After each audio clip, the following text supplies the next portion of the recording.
Perfect. Oh, so sick. Hello everyone, welcome to today's video. In today's video, we are doing a few different things, but very first thing we need to do is jump back onto the K-Speed clip-ons for the Royal Enfield, which is currently behind me right now. As you can tell, we've already started that process. Here, let's go walk to the bike. We started that process a few weeks ago, and I realized that all the video that I recorded at that day had no audio, so this is a little introduction halfway through the video. As you can see, they're already on it, and they're looking good.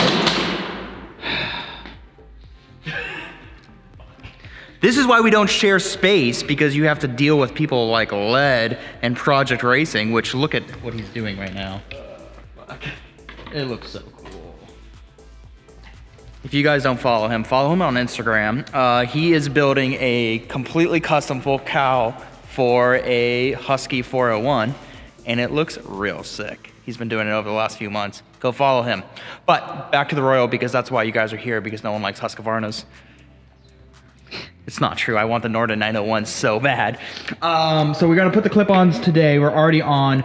We just have to finish wiring some stuff up, and we should be good with the front of the bike, which looks so much better now than it has.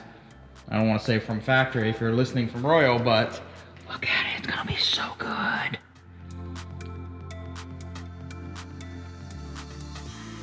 Have my Royal down a little more. Just a little more aggressive, right? Ass in the air and whatnot. So, wow, these are sick. I got actual, so these fit onto the stanchions of the fork and they don't sit on top. So you're gonna drop down like 1.5 inches. I got them from both sides. So I'm gonna replace all the handlebar stuff with these. These are sick. These look really nice, guys. It's like really nice. They also look like they're weapons, like tomahawks. Since I was in the middle of upgrading a few different parts of my Royal Enfield, I had to completely drop the forks from the triple clamps. If you're just doing this clip-on bars, you'll have to loosen the top and bottom triple clamp, but no need to slide the forks down more than a few inches. Before you do anything, you'll need to get your Royal Enfield securely tied down with the front wheel off the ground. It's a bit scary to raise the front of the bike off the ground, so make sure you have someone to help secure it while you put it on its stand. If you have a Royal Enfield center stand installed, you might be able to do this without an actual motorcycle stand. You'll start by removing the bar end weights and mirrors if they are fitted to your bike, and then remove the throttle house on the right. You should remember to slack the throttle cable so they can be unhooked without too much force. From here, you're going to loosen the bolts holding the handlebars and triple clamp until you can effortlessly slide the forks down. Attaching the new clips-ons are as easy as loosening them up and sliding them over the tubes once you have dropped the tubes down a bit.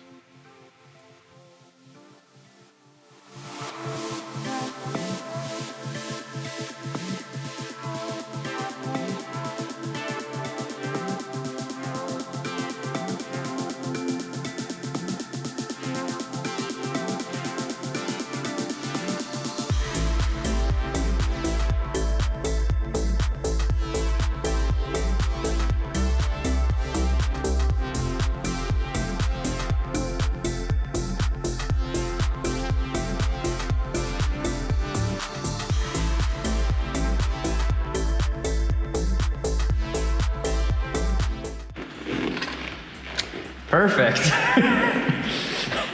Oh, so sick. You're back after like 3 minutes. My fucking wrist already hurt. Just be broken. Also, like the space between it looks stupid. Yeah. So like, I don't know. Honestly, probably like all the way up. Yeah, we'll put them all the way up, and then How low do you want it? wait. Huh. Do these need to be on the other side? Because like right now we can't get to these. I don't fucking know. You're saying this should be out over there? Wait, what, right? I mean, you can get in there. Okay. I guess you're kind of right. Alright. Lower this bitch for the final time. Terrence, come on. Look. Ian, you're a madman. Fucking madman.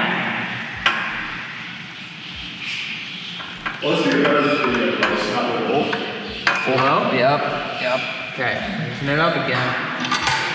Where's this hurting? Okay. Okay. Lower down. She's basically off the thing. Okay, stop. Okay. So that's like low. Here, that's how much you would lower the front of your bike if you left it there. Which, How does that look? Here. it looks level. Does it? Yeah. It looks pretty sick. Fuck it. Let's tighten this bitch down. Let's tighten it down and then take all the weight off of it and see like how it sets. Yeah. Where's the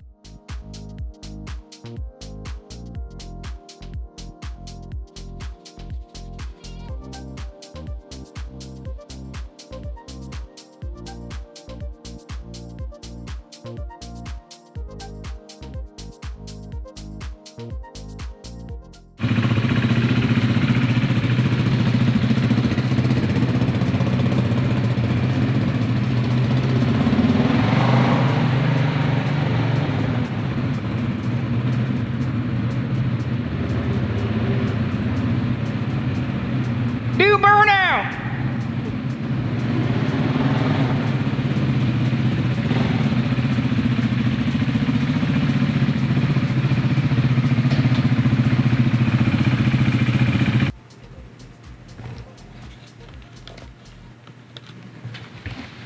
Okay, so here's an issue.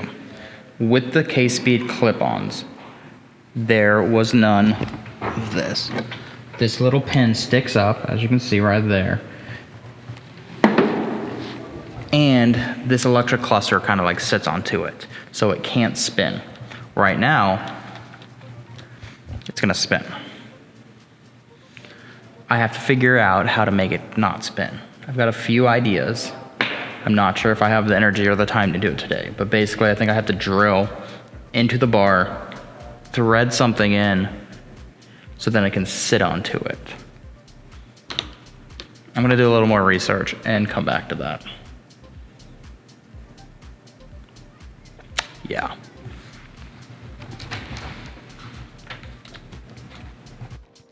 All right, so in the last few minutes, so a few people have responded and they basically said you have to drill a hole, which is interesting because now I found out on the other side, there's also a dowel that comes down right there where that middle finger is. Issues with my camera, but basically you have to drill a hole into the bar, but you need a special tool to do it.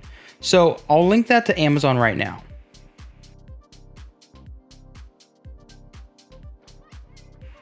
Once I had the tool, I measured a few different times on the new bar with the old bar, making sure that the new tool clamped exactly where the dowel, the metal piece that sticks out of the original bar, was.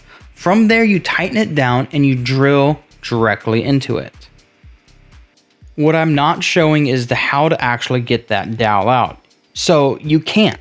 I tried a few different ways and it's cemented in there. I don't know if it's not cement, obviously, but it's pretty far in there. So what I did is I got a bolt that was big enough that would thread into it, and I cut it to the same length of the dowel protruding from the original bar.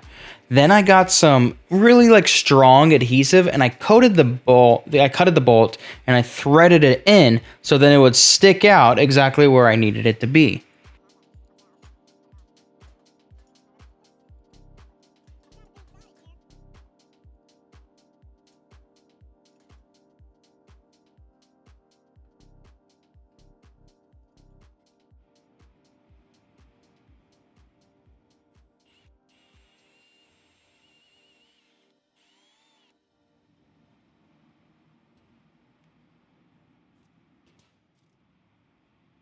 The protruding dowel isn't on the bar on the other side of the bike. Instead, it's on the plastic cluster that attaches to the handlebar. So it's much easier to drill the hole into the bar, knowing that the plastic dowel will just simply just sit into it to keep it steady.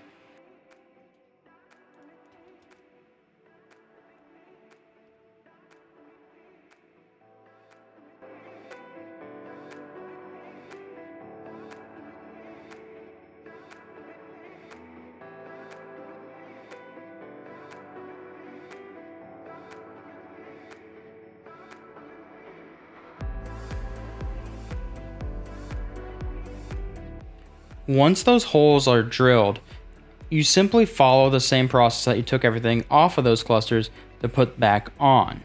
Really making sure that since the bars are farther down, that you're not clamping or crimping any of the wires attached to the bars, right? It's a smaller space for everything to run through, so you really have to maneuver the wires to make sure that there's no issues with them.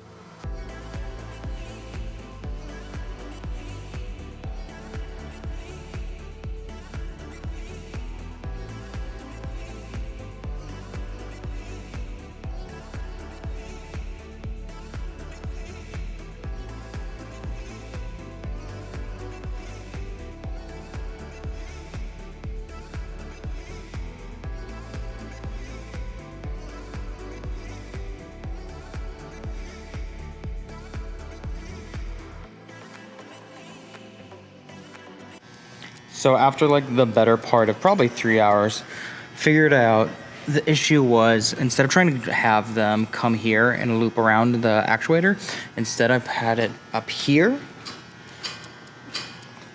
and it worked a little easier.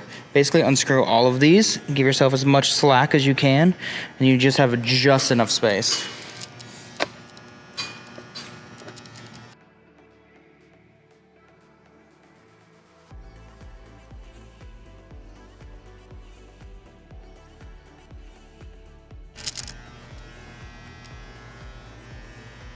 Ian's camera shy, he's walking away. So over the last, I would like to say the last 10 minutes, but in reality, over the last 2 months that I started this project and just kind of finished up, due to, Christmas vacation, things like that, we were able to finally put the new clip-ons on, and they're a complete pain in the ass, but they look good. They look really good. Some words of wisdom. If you buy the K-Speed ones, the things that you're gonna have to do is you're gonna have to drill a hole in both sides of them. I used the original ones as guides where they go. These show you where the holes are, right? On the right side, there's going to be a little knob that you're going to have to stick a screw into, and like adds a little bit of tape to keep it stuck, right? Because this cluster has an opening where that knob needs to come out. And on the right side, it's the reverse. This classic cluster has the knob that goes down, so you're gonna have to drill a hole into the clip-on itself.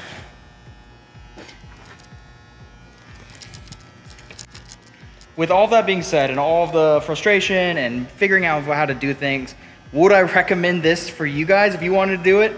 No, honestly, I wouldn't. You really can't tell the difference unless you're really looking at, and everything that's black is basically being hidden anyway by the cluster, the grip, or the mirrors on the side. You can't really see anything. What is cool though is that it can go underneath the top of the triple clamp, which is nice because you get a little more of an aggressive angle because you're much farther down, right? Just this itself is 1 inch, but when you think about like what 1 inch does to your riding position, it's a lot more aggressive. So there is that. But I think that's it for this video right now, guys. Thank you so much for watching. Thank you for liking, subscribing, all of that. And if you've made it this far, give yourself a pat on the back, because I'm pretty boring for 10 minutes. And I can't believe you guys have waited this long to get to this moment in the video. So thanks so much, guys. Bye. Bye.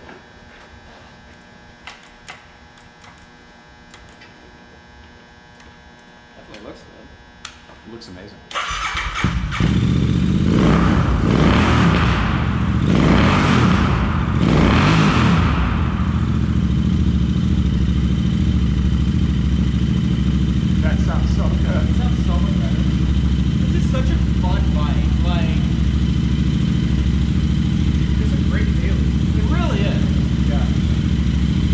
Ride this 5 days a week, and then you ride Mechanic Alley on Saturdays and Sundays. Yeah. You should do that one this summer. I think you really love it. Pop up the Whole Foods on this thing, get coffee.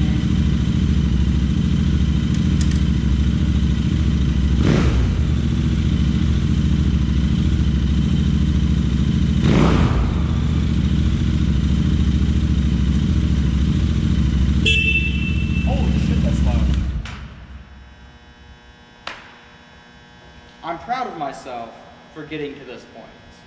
It took way longer than I expected it to, but like...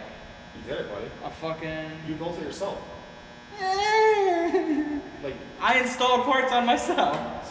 60% of it.